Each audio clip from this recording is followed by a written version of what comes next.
La priorité du moment ressort encore une fois ce projet de loi dit bioéthique. Mais nous ne lâcherons rien et nous reviendrons s'il plus fort. La paternité et la maternité n'est pas une prestation. La paternité n'est pas une option. Et la maternité n'est pas une prestation. À vous. La paternité, ce n'est pas une option. Et la maternité n'est pas une prestation.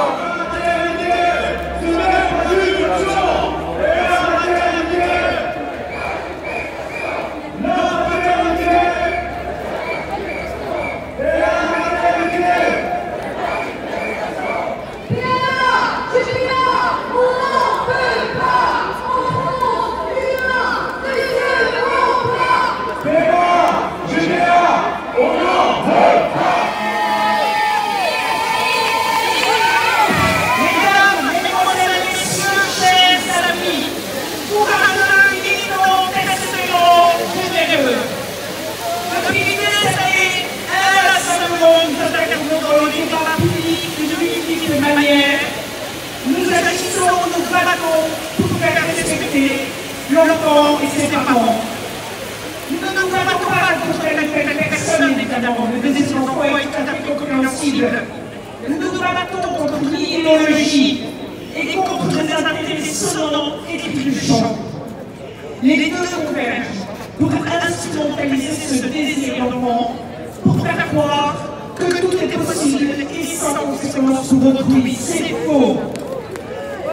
Nous nous battons aussi contre le politiquement correct, le patriotisme, contre la lâcheté, contre le renoncement. Vous avez descendu, étudiants. Dès 2012, nous avons dénoncé l'idéologie du genre. Celle qui n'existe pas, comme le répétait l'ancienne ministre d'un perruquier. L'idéologie du genre consiste à prétendre qu'un homme ou une femme c'est pareil, qu'être homme ou femme, ce n'est que l'histoire de nos ressentis, et que nous pouvons passer de l'un à l'autre, être l'un à l'autre, ou être les deux à la fois. Et prétendons la société imposer à l'enfant son identité sexuelle, lui imposer de devenir une femme comme il est une petite fille, de devenir homme s'il est un petit garçon. Être homme, femme, ne serait donc qu'une construction sociale, une norme imposée que chacun s'approprierait inconsciemment dès la naissance, une entrave terrible, obscurantiste à la liberté individuelle. Et pourquoi cette construction, d'après les militants du genre, pour assurer la domination de l'homme sur la femme? Oui, et de toute éternité. Nous en sommes à ce niveau d'absurdité, hélas, relié par nombre d'intellectuels. À la suite des élus, disons-le en particulier du côté de la gauche, de l'extrême gauche, et des écologistes, je sens la département écologiste, ils ont repris cette rhétorique. Il faut dire qu'après la défaite magistrale du marxisme, il aurait fallu bien trouver une nouvelle lutte des classes, et bien ce sera la lutte des sexes et des sexualités. Et donc, sur des méthodes redoutables, bien connues du XXe siècle, ils veulent maintenant nous libérer de force, nous rééduquer, puisque nous sommes prisonniers de nos identités sexuelles, de leur cortège de stéréotypes. Mais bien sûr, cette idéologie du genre a notamment pour conséquence l'idée selon laquelle un enfant pourrait avoir de mère ou de père, ce serait avec un père ou une mère, et tout autre schéma imaginable selon les désirs des adultes. Et tant pis si cela consiste à priver l'enfant de l'un de ses parents, et pour toujours, quelle honte! Et ce serait même par amour que l'on pourrait plier la procréation et la filiation de l'enfant par amour, un comble, comme si l'amour ne commençait pas par le respect. Voilà donc des insensés qui considèrent qu'un enfant peut être conçu, littéralement, du seul fait de la volonté d'une femme non mariée, de deux femmes ou de deux hommes ou autre schéma. Toujours le ressentir, comme pour l'identité de genre. Les adultes ressentent un désir et donc un enfant en naîtra. Et ils seront les mères ou les pères du fait de leur seul désir. Toute la logique est là. Et les profiliations bidons de dire que les couples de femmes, puisqu'elles ne peuvent se voir, souffrent d'infertilité, tout comme certains couples de femmes parfois, et donc la médecine leur devait son assistance. Sauf qu'il s'agit alors d'une forme de transhumanisme. La médecine étant appelée au secours pour faire comme si les capacités humaines étaient augmentées, comme si deux femmes pouvaient normalement et en principe concevoir un enfant. Et si nos capacités humaines ne sont pas encore réellement augmentées, vous comprenez alors pourquoi le même projet de loi dit bioéthique prévoit d'autoriser la création de gamètes artificielles à partir de cellules de peau, par exemple. Plus besoin de l'autre sexe, chacun pourra auto-créer ses propres ovocytes et spermatozoïdes et ainsi s'auto-féconder. Voilà ce dont certains rêvent. On attend le meilleur des mondes, qu'un homme ait été sollicité pour donner sa gamète, qu'il soit réduit au statut de géniteur tel un talon, que des médecins, des biologistes et des techniques diverses soient incontournables pour concevoir cet enfant qui ne sera jamais conçu par deux femmes. Peu importe, à ces militants du genre, tels les autruches, ils ne voient pas le réel et lors ils les gênent.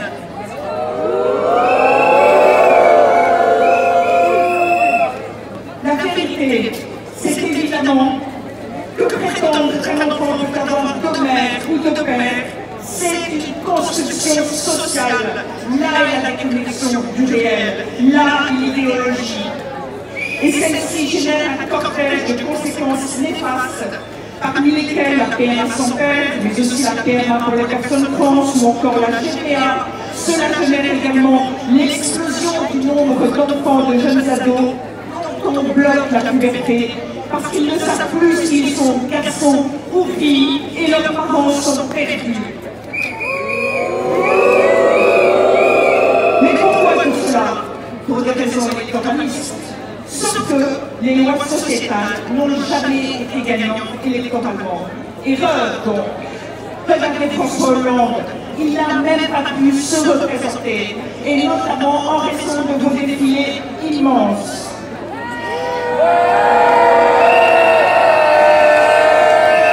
Mais tout cela surtout parce que le progressisme, ce courant qui défend de faux progrès, l'égalitarisme qui en vient à créer de nouvelles inégalités, obscurcissent la raison et tiennent lieu de doctrine à une partie du monde politique et imprègnent une partie de la sphère médiatique. Cependant, et notamment grâce à vous, qui vous battez depuis des années, de plus en plus d'intellectuels et même de journalistes dénoncent ces déraillements. Hélas, il faudra encore du temps, bien sûr, pour que l'ensemble des politiques l'entendent. Rappelez-vous le temps qu'ils ont mis à comprendre enfin que le marxisme était un totalitarisme avec son lot de tragédie. Mais vous êtes là, nous sommes là, et heureusement un certain nombre de parlementaires décryptent parfaitement ce qui se passe. Et je voudrais citer ici Patrick Hetzel, Xavier Breton, Emmanuel Ménard, Anne-Laure Plein, Marc Lefur, Iliane Ravitz.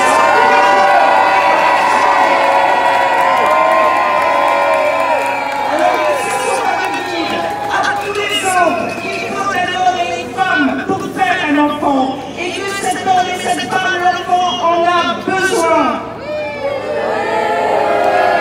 En y réfléchissant bien, ceux qui sont honnêtes intellectuellement devraient pouvoir l'espoir sont à percevoir. Puisse-t-il aussi entendre que la France doit protéger tous ses enfants, qu'ils soient conçus par PMA ou naturellement. Merci de tous vos efforts pour le monde de demain. Merci d'être venus malgré le couvre-feu.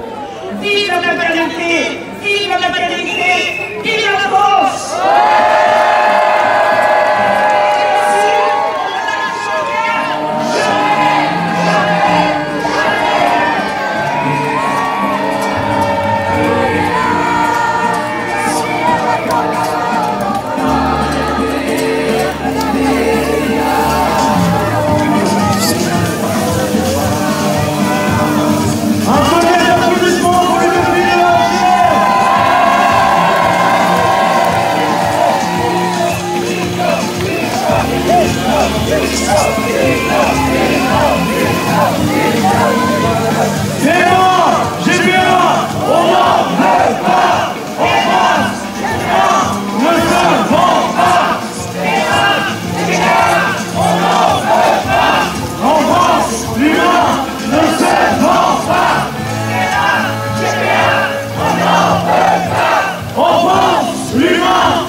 Au même institut IFOP, et à chaque fois qu'on a pu faire ce sondage, on l'a fait 4 ou 5 fois, 85% des Français répondent que les enfants nés de PMA ont le droit d'avoir un père et une mère.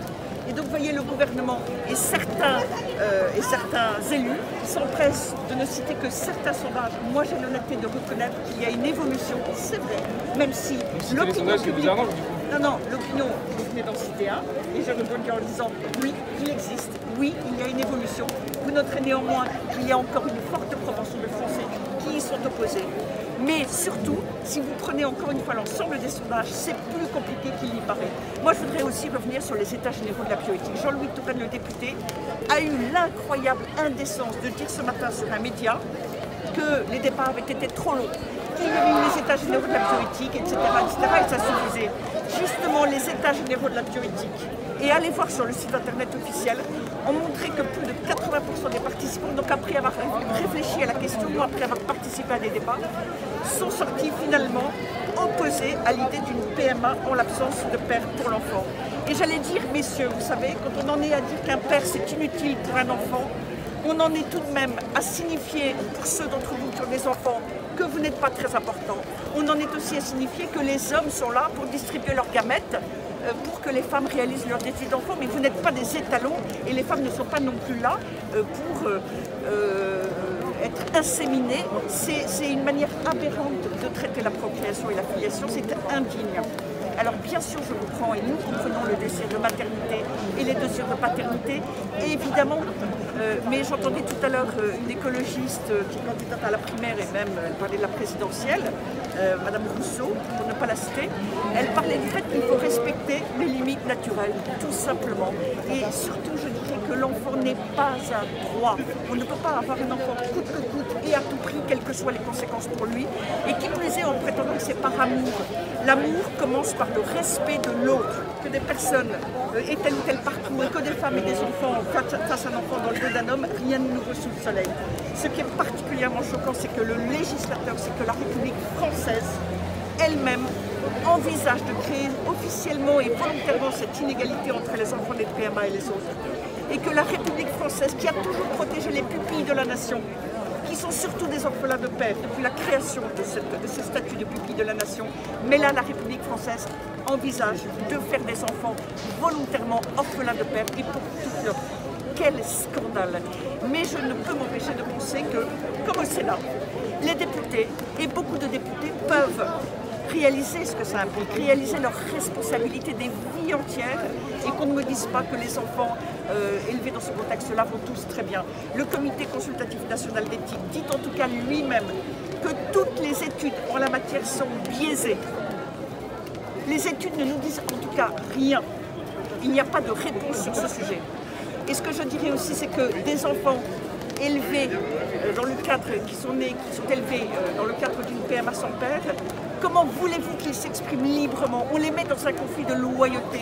Et diront-ils la même chose à 8 ans, à 12 ans, à 15 ans, à 18 ans? Moi, j'attends qu'il y ait des vraies études sérieuses, crédibles. Et là, on pourra en reparler. En tout cas, en attendant, toute l'expérience de l'humanité, c'est que être orphelin de père, ou être orphelin de mère, ou être orphelin des deux, ou être séparé de l'un des deux ou des deux, ça a toujours été une absence et une douleur pour tous les enfants. Combien d'écrivains, d'auteurs, d'hommes célèbres en ont témoigné.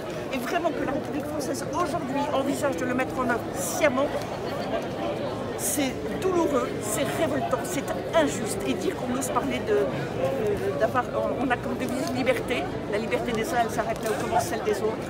On parle d'égalité, mais on veut créer une inégalité. Et on parle de fraternité, mais la fraternité, c'est la solidarité d'abord à l'égard des plus petits. Et la fraternité, elle dépend d'abord d'un père et d'une mère, de la paternité et de la maternité.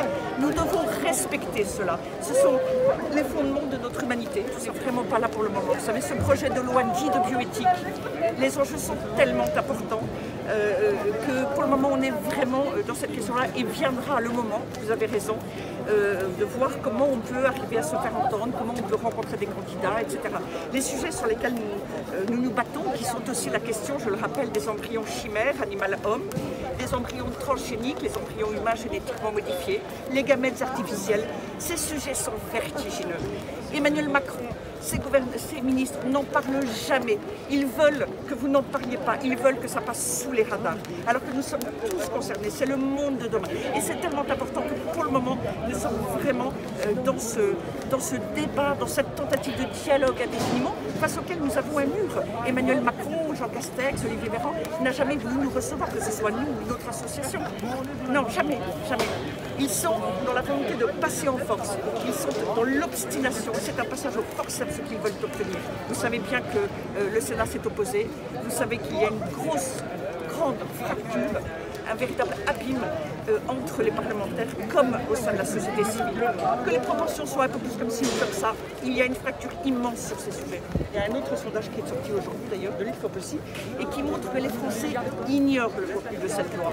Alors qu'il est fondamental. Il ignore le contenu de cette loi. Pourquoi? Je vous le disais à l'instant, parce qu'Emmanuel Macron n'en parle jamais, jamais, jamais publiquement. Il sait que s'il n'en parle pas, le débat n'émergera pas véritablement. Et c'est une honte, c'est un cynisme absolu pour le monde de demain, pour nos enfants, nos petits-enfants, pour tous ceux qui viendront, neveux, nièces, peu importe, tous ceux qui viendront. Vous savez, c'est si facile de dire ça. Encore une fois, il n'y a pas d'études. Et je vous renvoie à l'avis numéro 126 du CCNE. Aucune étude à ce jour est reconnue comme n'étant pas biaisée méthodologiquement. Vous savez, la science, c'est quelque chose de sérieux. Une étude scientifique, vous regardez qui la finance, vous regardez comment on a recruté ceux qui répondent, vous regardez qui répond à la place de qui, les parents militants à la place des enfants par exemple, vous regardez le nombre de personnes, vous regardez la durée, vous regardez tout cela, et je vous invite à regarder ces études américaines, australiennes, etc., etc. Il n'y a pas une seule étude, et encore une fois, le CCNE le dit dans son avis 126, qu'il ne soit pas biaisé. Et ces questions sont trop importantes pour qu'on ne soit pas à tout le moins dans un principe de précaution et qu'on ne prenne pas encore bien davantage de temps face à cette injustice immense que l'on pourrait mettre en œuvre. Bien sûr, il y a des pères imparfaits, mais il y a aussi beaucoup de pères extraordinaires. S'il y a des pères imparfaits, au lieu d'effacer les pères de certains enfants, eh bien accompagnons-les et émerveillons-nous et profitons de tous ces pères qui s'occupent si bien de leurs enfants et comme des mères, bien entendu, les deux sont très importants, très différents et très importants. Et c'est pour ça qu'une mère ou deux mères ne remplace pas un père, c'est tout simple. Le plus évident, ce qui est juste là devant nous, on en vient à ne plus le voir. Mais on est dans un état d'esprit idéologique stupéfiant. Et bien sûr pour réaliser un désir. Et un désir immense, j'en conviens tout à fait, mais il n'y a pas de droit à l'enfant. Et c'est d'abord les besoins du plus petit qu'on doit respecter. C'était Éric Piolle, le maire de Grenoble, qui disait que on ne peut pas, on doit défendre les plus petits, autrement on arrive à la loi de la jungle. Il ne parlait pas du tout de ce sujet-là. Et c'est toute la question. Les plus petits, c'est qui entre les adultes et les enfants? À qui impose-t-on ces choix d'adultes? À qui impose-t-on? À ceux qui ne peuvent rien dire. est absolument faux. Alors les états généraux de la bioéthique ne sont pas des études, d'accord? Ça n'a rien à voir, les états généraux de la bioéthique. Le gouvernement, à travers le CCNE, a appelé tous les Français qui voulaient à participer. Il y a eu des appels sur tous les grands médias, au moins grands médias bien entendu, enfin toutes les audiences, peu importe, toutes les sensibilités. Ont participé des dizaines de milliers de gens. Allez voir sur le site internet, tout simplement, étatsgénéraux-de-la-bioéthique.fr. Allez regarder et vous verrez qu'aux questions posées, notamment sur cette question de la PMA, de l'extension de la PMA, de l'évolution de l'encadrement ou de la GPA, vous verrez qu'une très large majorité, et de manière argumentée, parce que c'est un site sur lequel on pouvait voter, liker et argumenter. Jamais le gouvernement n'a rendu compte de ce qui s'est dit sur ce site internet. C'est une consultation bidon, une consultation méprisée. Et quand je vois qu'Emmanuel Macron annonce les états généraux de la justice, c'est tout simplement du foutage de gueule. Je ne peux pas vous dire autre chose. Toutes ces consultations, elles sont bidons, au premier rang desquelles cette consultation qui porte sur des questions humaines, des questions fondamentales, des questions d'avenir, et dont ils n'ont jamais tenu compte.